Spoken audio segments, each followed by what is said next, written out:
ගොඩක් ඒවා හැමෝටම කතා කරන්න බලාපොරොත්තු වෙන්නේ ඔයාලා අතර ගොඩක් ජනප්‍රිය සුනක විශේෂයක් ගැන. ඒ තමයි ඇමරිකන් බුලි.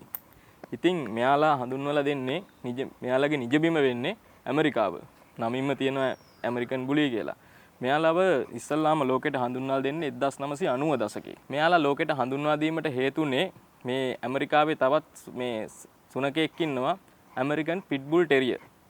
මේ සුනකයාගේ තියෙන දරුණු ගති ලක්ෂණ ගෙවල් වල ඇති කරන්න බෑ ගොඩක් ප්‍රශ්න ඇති වෙන හින්දා මේ සුනකයාව හඳුන්වා දීමට අභිජනකරුවන් තීරණය කරා. ඉතින් මෙයා හඳුන්වා දීමෙන් අනතුරුව ඉතා ශීඝ්‍රයෙන් මිනිසුන් අතර ජනප්‍රිය විදියට ආදරණීය සුරතලෙක් විදියට මෙයාව හදාගන්න ගොඩක් කට්ටිය කැමැත්තක් දැක්වුවා. මෙයාගේ තියෙන හිතයිශීලීභාවය නිසා. ඉතින් අද ලංකාවේ සියලුම දෙනා අතරේ ගොඩක් ආදරණීය සුනකෙක් විදියට ගොඩක් ජනප්‍රියත්වයෙන් තමන් අතරින් ගොඩක් ඉස්සරහින් ඉන්න සුනකෙක් මෙයා. ඉතින් එයාව තෝරගන්නකොට ඔයාලා ඉස්සල්ලාම දක්ෂ අභිජනන කරුවෙකුගේ හොඳ පෙළපතක් සහිත හොඳ නිරෝගිමත් සුනකයෙකු තෝරා ගන්න ඕනේ මුලින්ම. ඉතින් මේ වගේ පවුලට හිතයිශීලී සුනකයෙක් ඔයාලා ගෙදර ඇති කරනකොට දවසේ වැඩි වෙලාවක් මෙයාලත් එක්ක රැඳිලා ඉන්න ඕනේ. ඒකට මෙයාලා ගොඩක් කැමති. මෙයාලා සුරතලයටම හදන්න තමයි මෙයාලා මේ අභිජනකරුවන් විසින් ප්‍රධාන පරමාර්ථය වෙලා තියෙන්නේ. ඉතින් මේ වගේ සුනකයෙක් හදනකොට ඔයාලගේ පවුලේ තියෙන සමගිය එකමුතුව වැඩි වෙනවා. මෙයා පවුලේ කෙනෙක් විදිහට හදන්න පුළුවන් හින්දා. තව තියෙන දෙයක් තමයි මෙයා පවුලේ ඉන්න කට්ටියට ආරක්ෂාව ලබා දෙනවා. ඊළඟට මම ඔයාලට කියලා දෙන්නම් මෙයාව සමාජගත කරන්නේ කොහොමද කියලා ඉවරලා. මෙයාලට නිසි පුහුණුවක් නැතුව සමාජගත කරන එක වැරදි. මෙයාලා තියෙන විශේෂ ලක්ෂණයක් තමයි ශක්තිමත් මාංශ පේශි වලින් යුක්ත සුනකෙක් මෙයා. හරිම ලස්සනයි ඇඟ. තව මේ පෙනුමට ටිකක් බය හිතෙන පෙනුමකුත් තියෙනවා. ඉතින් මෙයාව අභිජනකරුවන් විසින් ප්‍රමාණ කිහිපයකට අභිජනනය කරලා තියෙනවා. XL ඒ කියන්නේ ගොඩක් විශාල ප්‍රමාණයෙන් ටිකක් විශාල සුනකයෝ. ඒක ස්ටෑන්ඩඩ් මේන් ස්ටෑන්ඩඩ් වර්ගයේ සුනකෙක්. පැරඩයිස් අපේ ආයතනයේ කුඩා කාලේ ඉඳලා පුරුදු පුහුණු වෙලා මෙයාගේ ශක්තිමත් මාංශ පේශි ලස්සන විදිහට වර්ධනය කරගෙන සමාජගතනය කරන්න පුළුවන් කිසිම ප්‍රශ්නයක් නැතුව ඒ විදිහේ සුනකෙක් මෙයා. අපි පුරුදු පුහුණු කරපු. තව ඉන්නවා පොකට්.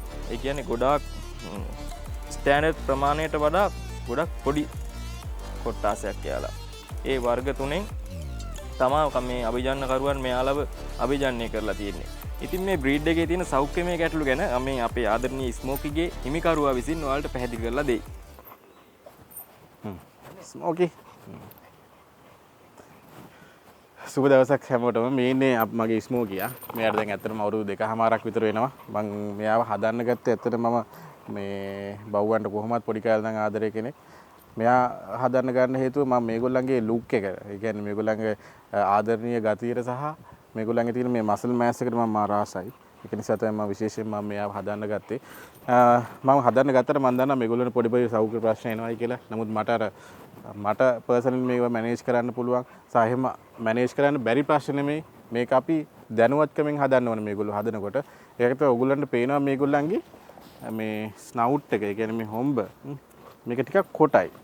ඒකට මේගොල්ලන්ට අර මේගොල්ලන්ගේ උෂ්ණත්ව යාමනය ප්‍රධාන වශයෙන් සිද්ධ වෙන්නේ කටින්. ඒ කියන්නේ අපි කියන්නේ පෑන්ටිං වලින් තමයි ප්‍රධාන වශයෙන් ඒගොල්ලන්ගේ උෂ්ණත්ව යාමනය සිද්ධ වෙන්නේ. ඒකට මේ හොම්බ කොට නිසා මේගොල්ලන්ට පෑන් කිරීමේ දැඩි අපහසුතාවයක් තියෙනවා. ඒකට දැඩි හිරු රශ්මියකට නිරාවරණය වුණාම දැඩි ගොඩක් මහන්සි වුණාම එහෙම මේගොල්ලන්ට ප්‍රශ්නයක් එනවා හීට් ස්ට්‍රෝක් කියලා එකක්.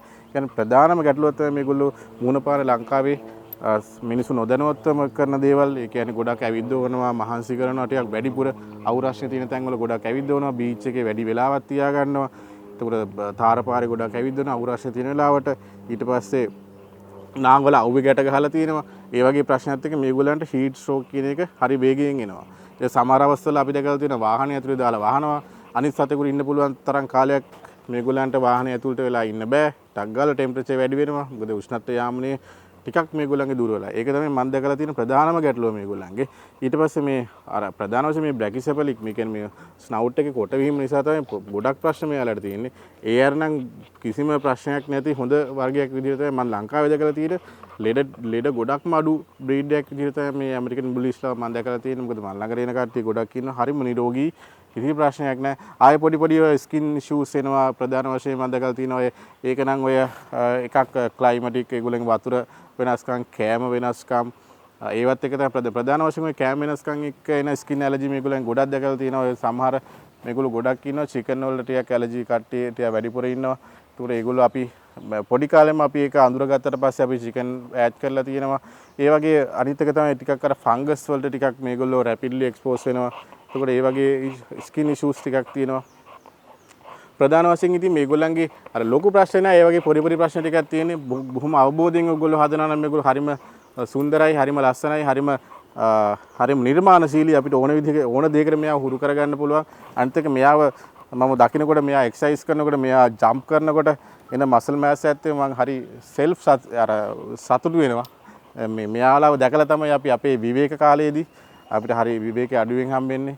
ඒ අඩු විවේක කාලයේදී අපි ඔළුව රිලැක්ස් කරගන්න මේගොල්ලන්ගේ මූවමන්ට් මේගොල්ලෝ ඇවිල්ලා අපිට ආදරය කරන විදිහත් එක්ක තමයි මේගොල්ලෝ අපි හරි සතුටින් ජීවත් වෙන්නේ.